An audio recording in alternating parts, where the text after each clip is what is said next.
we just can't talk enough. If I could do 3 or 4 of these a day, I probably would, right?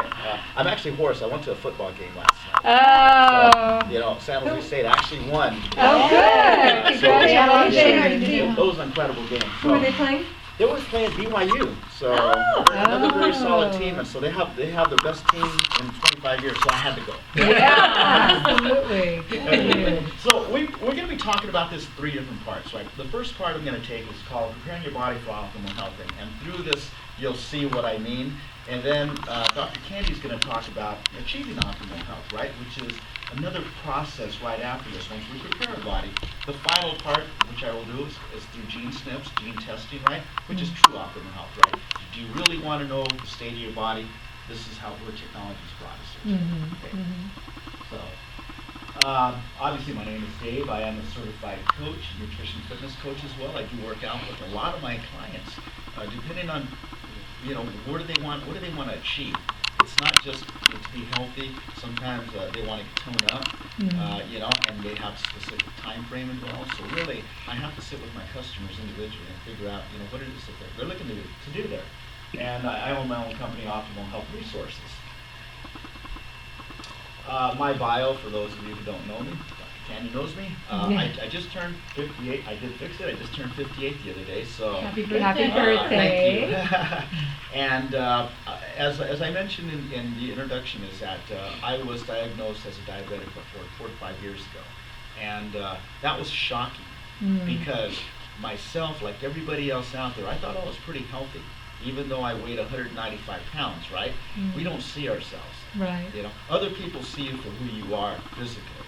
We don't. We see ourselves and we think we still look like we did when we were 14. We just can't run and jump like we did, right?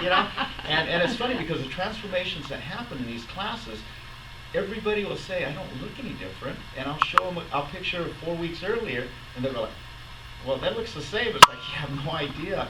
You've changed incredibly there, right? Yeah. So for me to take on the nutrition and fitness regime that I did, was I was always very athletic, so that wasn't a problem there. I had my why. My why was I needed to get back down to a state where I could do things that I like to do again, and then start taking care of my close, family members who were also diabetics, and then expand from there. Okay. I like to start out with this slide here. Dr. Walter Willett's a renowned nutritionalist from Harvard. And they did a study that shows that 82% of heart attacks, 70% of strokes, 90% of type 2 diabetics, and 70% of colon cancer can be prevented with the right dietary supplement. Yeah. Okay. The best drugs can only reduce heart attacks by about 20 to 30%. Yet we see all the money being funded to pharmaceuticals. Oh yeah. Right. Nobody's funding, Brussels sprouts and stuff like that, right? It's not too exciting, I guess, to business owners out there. No. So this is really the core of this whole class. It's nutrition. Through nutrition, I can get you to a healthy state and a healthy weight. Okay. So what is the definition of optimal health? Okay. The World Health Organization states a state of complete physical, mental, and social well-being. Right? Does that really make us healthy?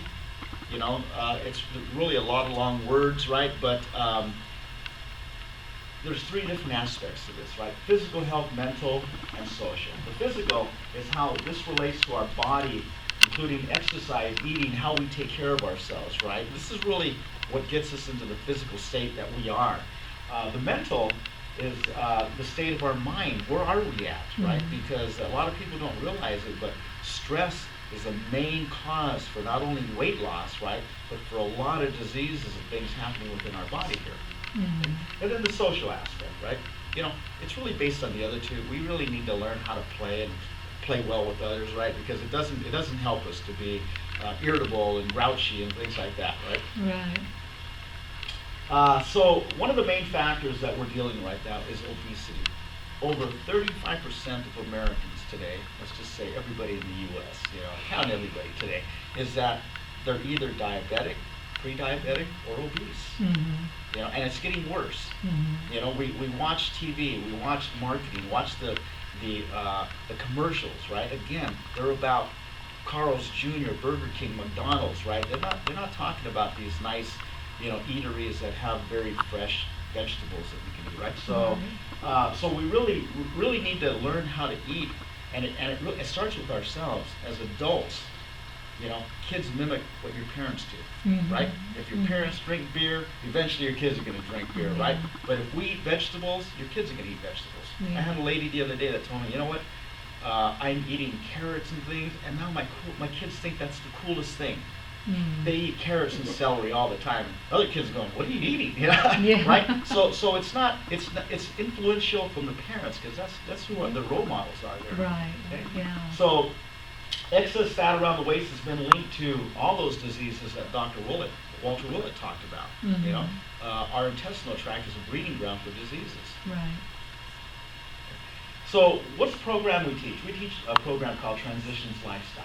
It is a 12-week nutrition and weight management educational program designed to improve your health, achieve, and maintain a healthy weight for life. Okay. The weight part, again, as I mentioned, is a byproduct of the program. That's not what we're addressing. We're addressing really nutrition here. And there's 3 different areas that we really address: healthy eating habits, glycemic indexes. Have anybody ever heard of what the glycemic index is? Well, guess what? In the last 4 months on TV, that's all you hear about. Well, we just didn't pop up 4 months ago. This program's been around for 20 years, right? So I watch these shows, out of curiosity. I want to hear what they're talking about, and a lot of them are following the same pattern, right? They're changing, they're changing their program now to adopt to this, right? But then they have other areas that don't really fit well, and I go, okay, like one of them has, they do this, but then they have a cheat day. On Sunday you can eat anything you want. I'm like, okay, well that doesn't fare well with the behavior modification part of my program, right? Right? So, and there's other areas there that I look at. So I'm very critical when I look at these programs. So under behavior modification, there's a lot of different ways that we deal with this here. And then the final part of all this is body composition. It means exercise, right? As we grow up, we exercise less. It's not that we don't want to. A lot of times we don't have the time to. We need to make the time, but we don't have the time to. But we're just not physically in that same state anymore, right? If we were physically able to, we probably would.